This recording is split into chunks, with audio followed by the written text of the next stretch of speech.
Hello दोस्तों, आपका स्वागत है हमारे चैनल वॉइस विद कुशवाहा पर। और आज की कहानी है संबंध।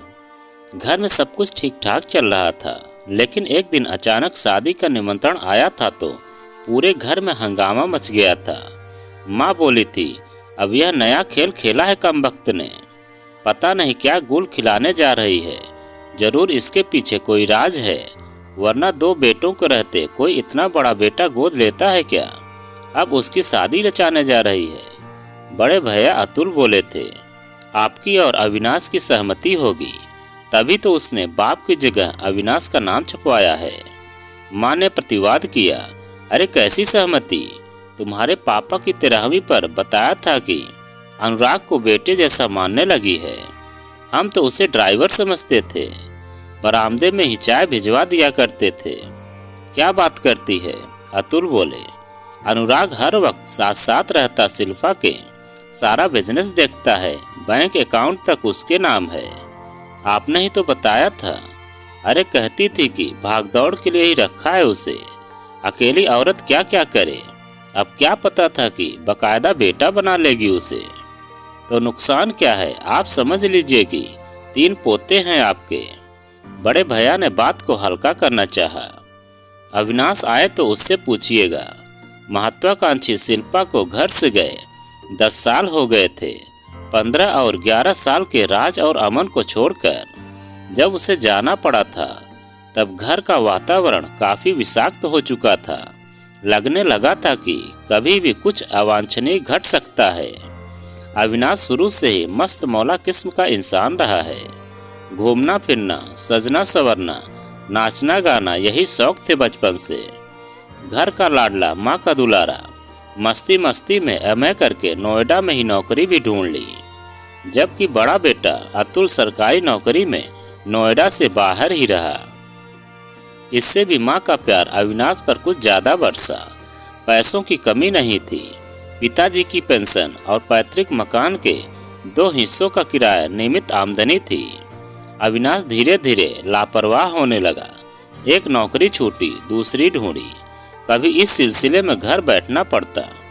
पिताजी भुनभुनाने, कहीं बाहर क्यों नहीं अप्लाई करते हो। माँ फौरन बोलती, एक बेटा तो बाहर ही रहता है या यहीं रहेगा, नौकरियों की कमी है क्या। पिताजी चिल्लाते, घर गुस्सा होता रहा है, जाहिल भी हो गया है। 10 बजे से पहले सोकर नहीं उठता, 3-4 कप चाय पीता है, तब इसकी सुबह होती है। 11 बजे नौकरी पर जाएगा तो कौन रखेगा इसे। कितनी अच्छी अच्छी नौकरियां छोड़ दी, मैं कब तक खिलाऊंगा इसे। पर अविनाश पर असर नहीं होता।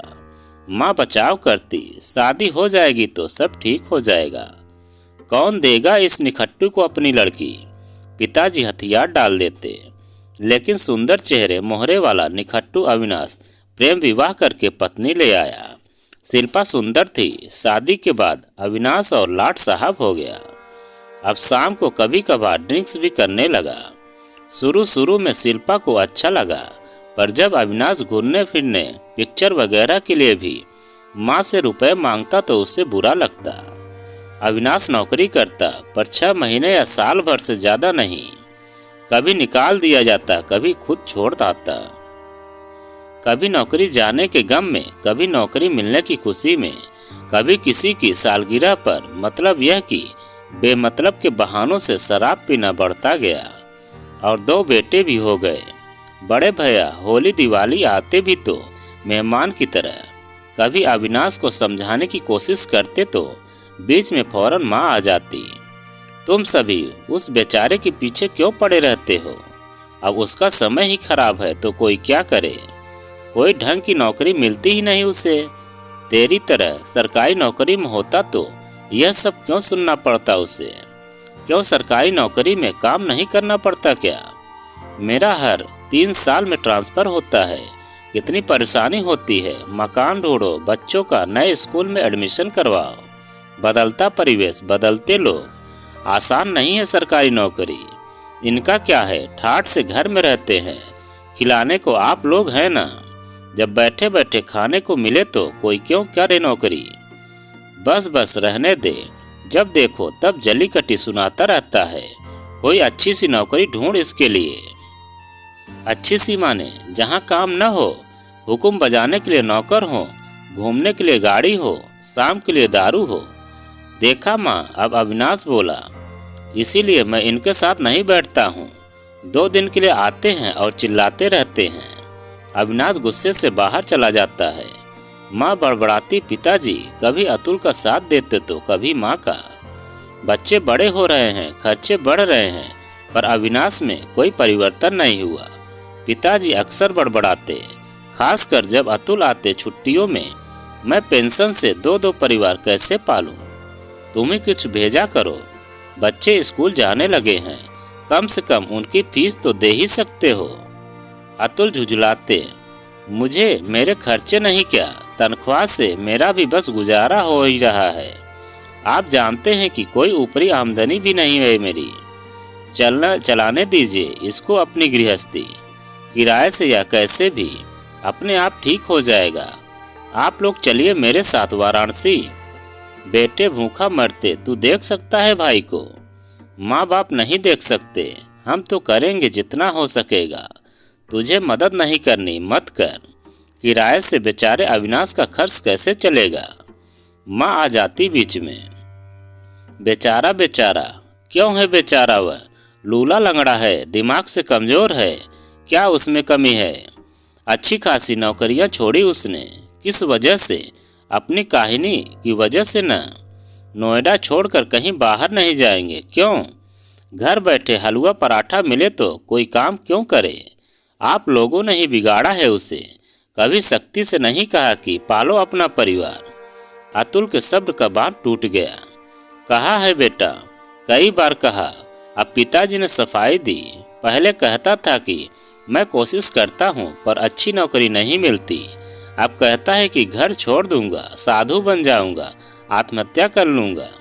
एक बार चला भी गया था, 2 दिन तक नहीं आया। तुम्हारी माँ का रो रो कर बुरा हाल हो गया था।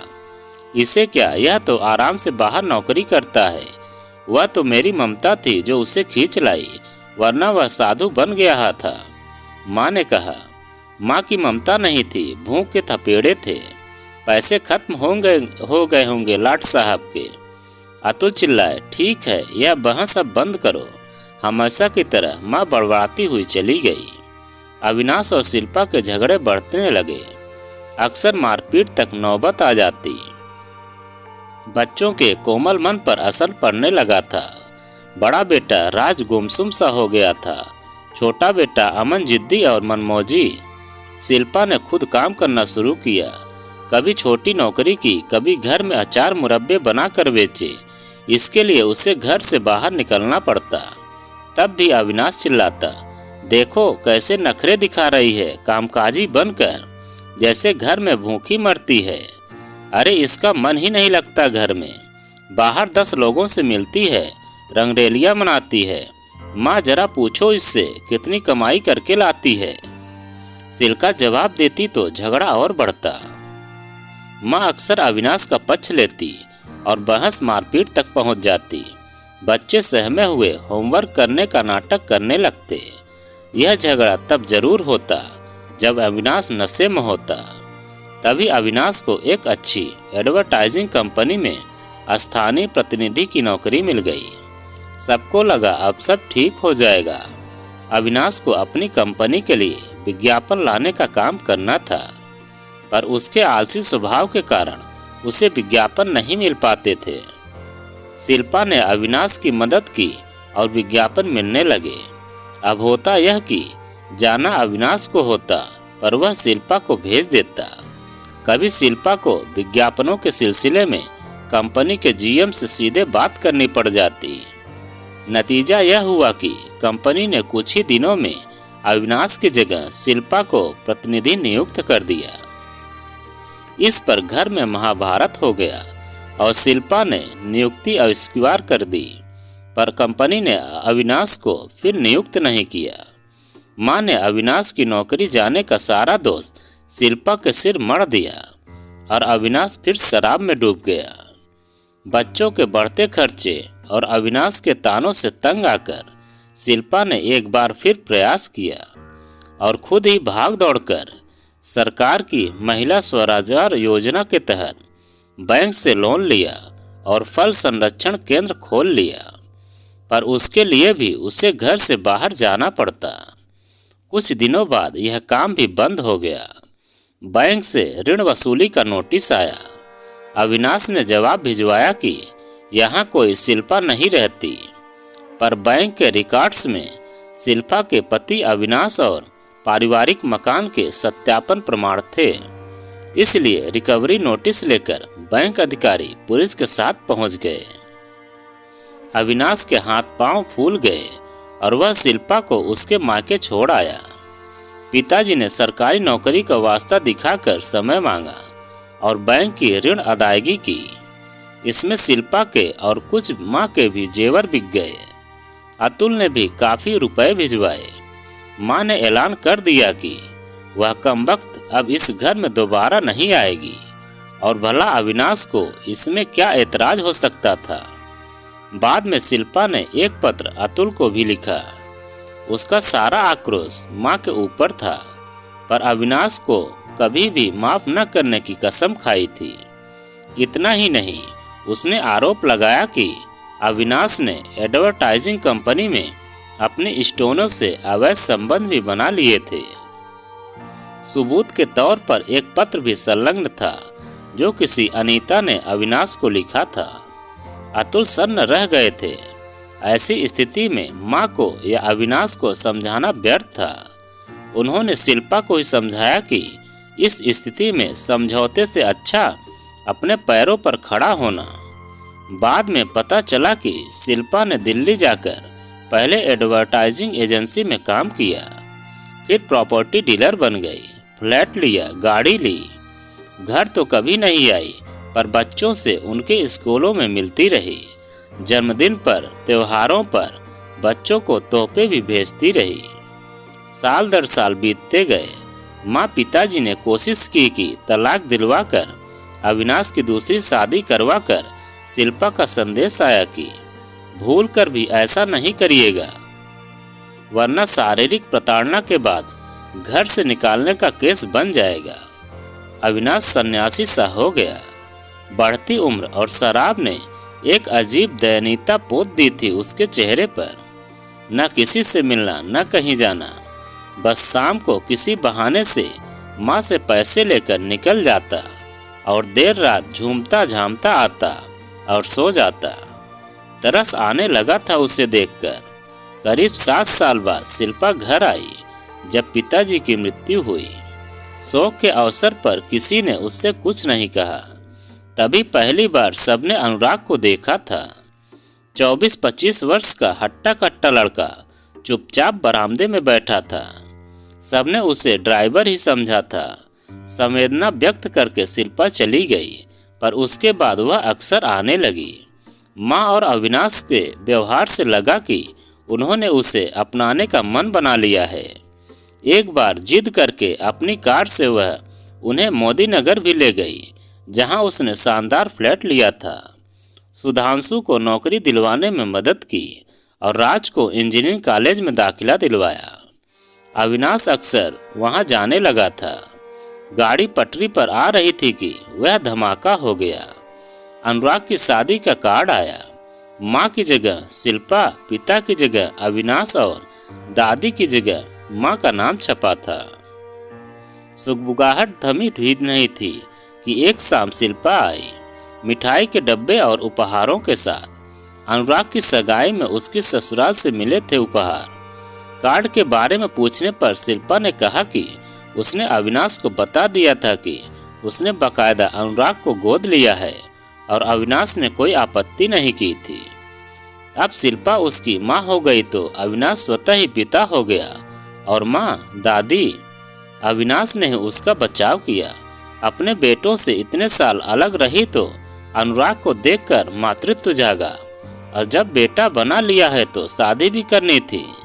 सबने इस पर मौन सहमति दे दी। अनुराग की शादी में सब सम्मिलित हुए। राज और अमन भी भैया की शादी में खूब नाचे। माँ तो गद्द थी। शिल्पा ने उन्हें कई कीमती साड़ियों के साथ हीरे के टॉप्स दिए थे। अनुराग की ससुराल से भी दादी माँ के लिए साड़ी मिली थी। शादी के बाद शिल्पा बहू को लेकर जब नोएडा गई तब माँ ने मुंह दिखाए में साड़ी दी बहू को। इसी हंसी खुशी के माहौल में माँ ने शिल्पा से कहा कि अब वह भी लौट आए और अपनी गृहस्थी संभाले। शिल्पा 2 मिनट तो चुप रहे, फिर जैसे फट पड़ी। आप अपने लड़के की फिक्र कीजिए माँ जी, मेरी गृहस्थी तो उजड़ी भी और बस भी गई। उजड़ी तब थी जब मुझे धोखे से माँ के पहुँचा दिया गया था कि मामला ठंडा होने पर ले आएंगे, और ये शायद खुद सौत लाने की फिराक में थे। सबने इन्हीं का साथ दिया था तब, जैसे सारी गलती मेरी ही हो। मेरा कसूर यही था न कि मैं अपने बेटे को उसके पैरों पर खड़ा देखना चाहती थी। तब उजड़ी थी मेरी गृहस्थी और बसी तब जब मैं अपने पैरों पर खड़ी हो गई। हाँ, तब मुझे भी गैर मर्दों का सहारा लेना पड़ा था, पर अब मुझे किसी सहारे की जरूरत नहीं। पता नहीं मेरे बेटे मेरे रह पाते या नहीं, इसीलिए एक बेटा अपनाया। अब मैं भी सासू माँ हूँ, मेरा भरा पूरा परिवार है। अब जिसे मेरा साथ चाहिए वह आए मेरे पास। इस घर से मैंने अपना संबंध टूटने नहीं दिया, पर वह संबंध अब आपकी शर्तों पर नहीं मेरी शर्तों पर रहेगा। पूछिए अपने बेटे से, क्या वे रह सकते हैं मेरे साथ मेरी शर्तों पर, या यूं ही माँ की पेंशन पर जिंदगी गुजारने का इरादा रखते हैं। सब हैरान थे, पर अविनाश के मौन आंसू उसकी सहमति बयां कर रहे थे। तो दोस्तों, यह कहानी आपको कैसी लगी कमेंट में लिखकर हमें ज़रूर बताएं। और आप अगर हमारे चैनल पर नए हों तो प्लीज़ चैनल को सब्सक्राइब करें और वीडियो को एक लाइक ज़रूर करें।